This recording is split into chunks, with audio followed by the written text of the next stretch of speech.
오늘의 10분 말씀 나눔입니다. 에스겔 34장 1절부터 16절입니다.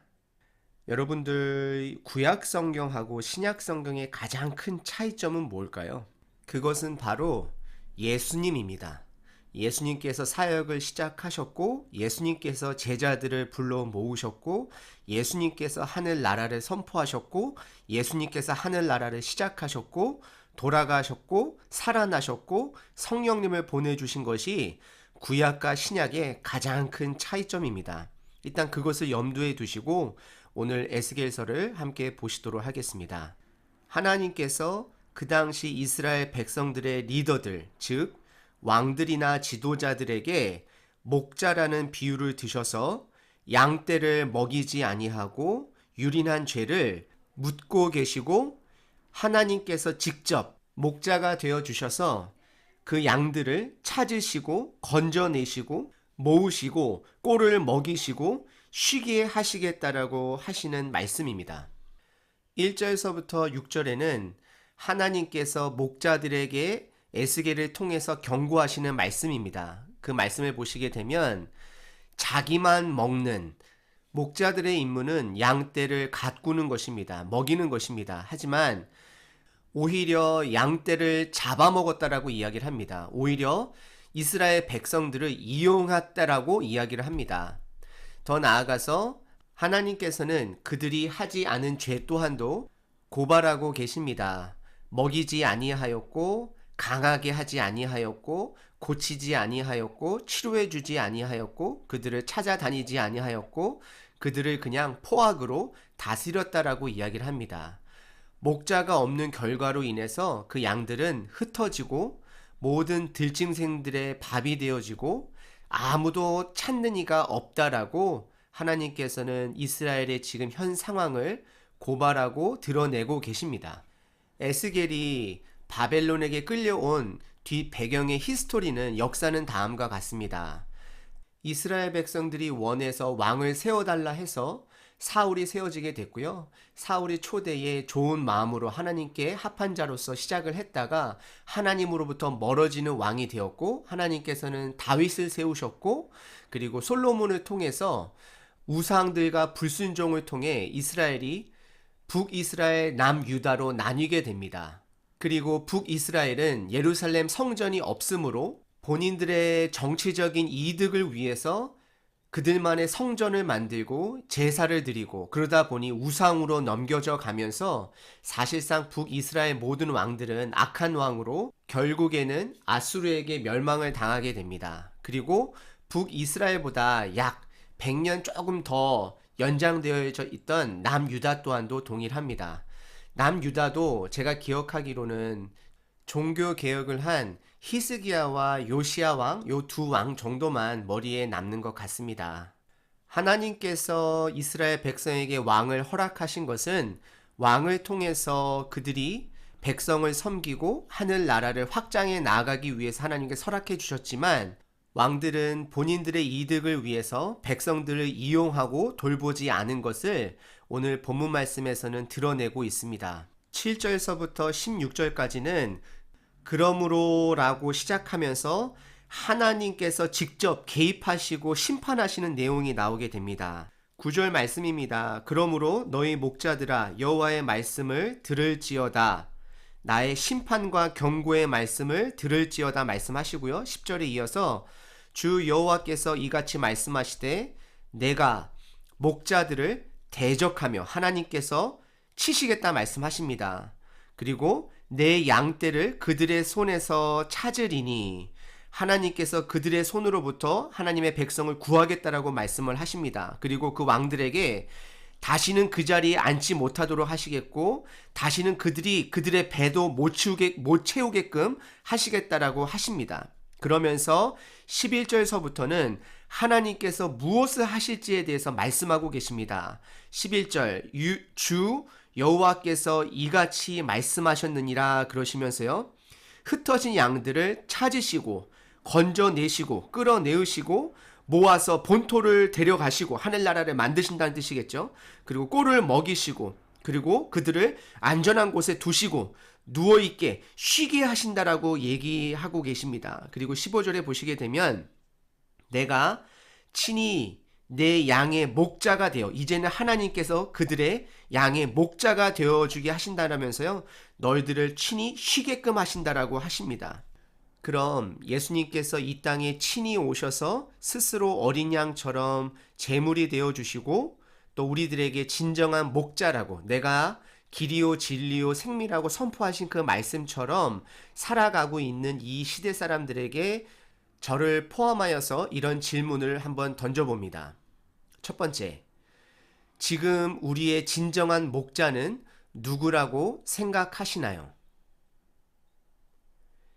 여러분들께서 예수님 이후에 다른 사람들이 떠올린다 그러면 아마도 교회 직분자들일 것입니다. 그럼 그런 교회 직분자들은 무슨 역할을 하는 형제나 자매일까요? 두 번째입니다. 나는 하나님의 양일까요? 혹시 그분의 양이라고 착각하는 염소는 아닐까요?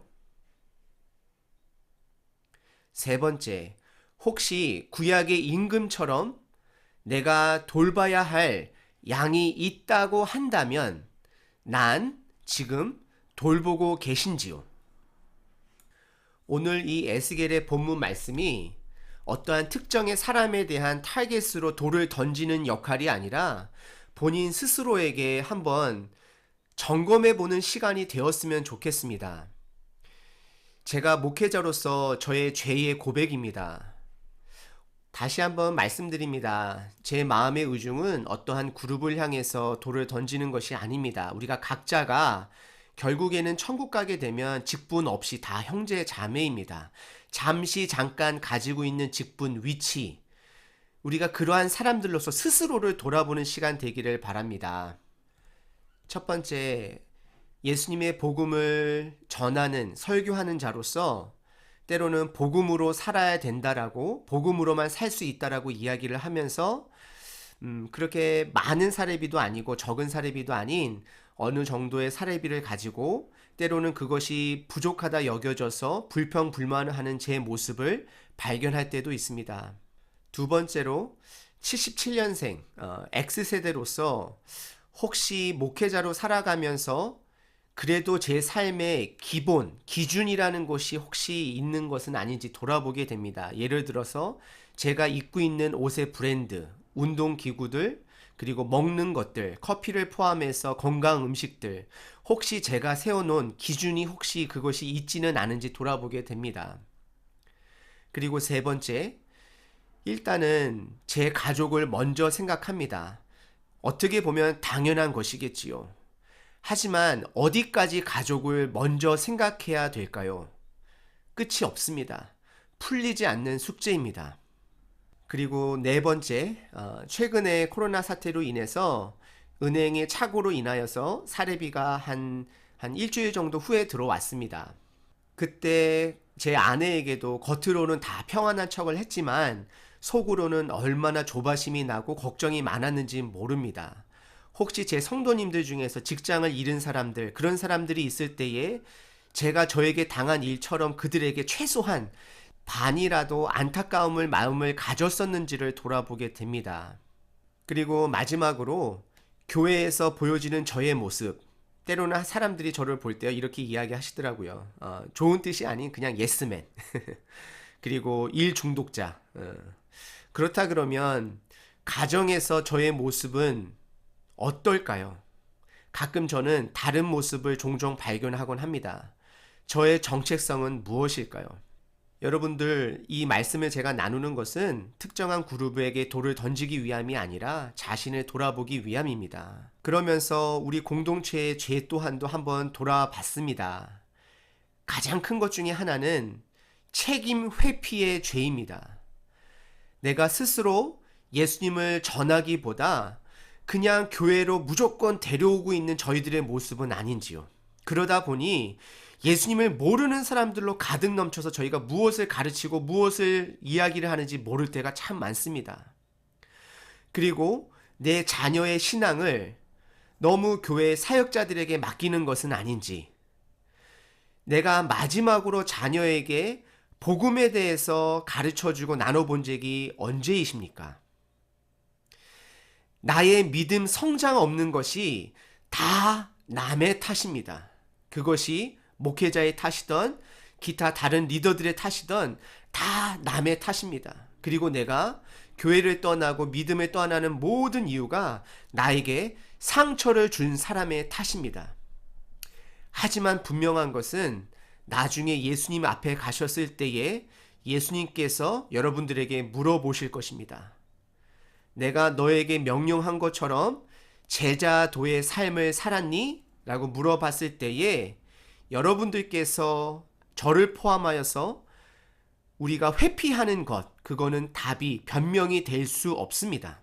내가 하나님의 양이 되기 위해서는 하나님의 말씀을 듣는 사람이 돼야 됩니다. 예수님께서 제자들을 갈릴리에서 불러 모으셨을 때에 제자들이 그 예수님의 말에 깨닫던 깨닫지 못하던 일단 그 말씀을 듣는 자들이었고 그 예수님의 곁을 함께 동행하며 걸어가던 자였습니다. 예수님께서 갈릴리에서 예루살렘으로 가시는 그 길이 바로 제자도의 길입니다. 죽음을 향해 걸어가는 길, 하지만 처음에 그 길이 무엇인지 모르지만 깨닫지는 못하지만 본인들의 욕심을 채우고자 함께 걸어갔지만 나중에 성령님의 도우심을 받아 예수님께서 돌아가시고 부활하심을 통해서 그것을 깨닫게 된다라는 것입니다. 여러분들, 내가 예수님의 말씀을 듣는 삶을 살고 계십니까? 예수님의 말씀 앞에 부담감이 있으십니까? 제자를 만들라. 내 양떼를 먹여라. 너가 나를 사랑하느냐? 하나님의 말씀을 들으면 들을수록, 예수님의 말씀에 들으면 들을수록 저희들에게는 거룩한 반응에 대한 부담감이 있어야 합니다. 제자들은 완벽한 사람들이 아닙니다. 꾸준히 하나님의 말씀을 들음으로 성장하는 자들입니다. 그런 제자들이 모인 그 곳이 바로 초대교회의 시작이라고 보시면 좋을 것 같습니다. 초대교회는 성령님을 기다릴 줄 아는 자들에 대한 모임이었습니다. 예수님의 명령에 순종한 자들의 모임이었습니다. 성장하는 교회였습니다. 때로는 숫자가 증가하면서 성장할 때도 있었고요. 때로는 숫자가 줄어들면서 성장하는 교회도 있었습니다. 그렇다라고 초대교회가 완벽한 교회는 절대 아니었습니다. 초대교회들도 하나님 아버지의 태초, 창세기서부터 이방인을 구원하기 위한 그 역사를 시작된 그 교회에서도 깨닫지 못했습니다. 그래서 나중에 이방인들이 예수님을 믿고 구원받았다라는 것을 확인하기 위해서 모여서 회의를 하고 그것을 인정하는 모임도 나중에 이루어지는 것을 보게 됩니다. 중요한 거는 제자나 교회나 꾸준히 하나님의 말씀 앞에 성장해야 된다라는 것입니다. 근데 여기서 저희들이 한 가지 깨달아야 되는 것은 제자가 가장 파운데이션이라는 것입니다. 제자가 모인 곳이 교회입니다. 그 교회는 하늘나라의 확장을 이야기하고 있습니다. 결국엔 다시 말씀드리면 목사님들이나 직분자들을 통해서 하늘나라가 확장되는 것이 전혀 아닙니다. 우리는 제자를 통해서 확장돼야 되는 것입니다. 때로는 제자들 가운데서는 목사라는 직책을 가지고 섬기는 제자들도 있을 것이고요. 음식으로 섬기는 제자들도 있을 것이고요. 때로는 이런 코로나 바이러스 때에 온라인으로 때로는 여러 가지 음성 장비로 지원하는 기술로서 지원하는 제자들도 있을 것입니다. 분명한 것은 우리들이 먼저 제자가 돼야 된다는 것입니다. 여러분들 제자도의 의미를 한번 깊게 생각해 보시고 내가 하나님의 양인지 내가 제자인지를 한번 돌아보시는 저 여러분 되시기를 축원합니다.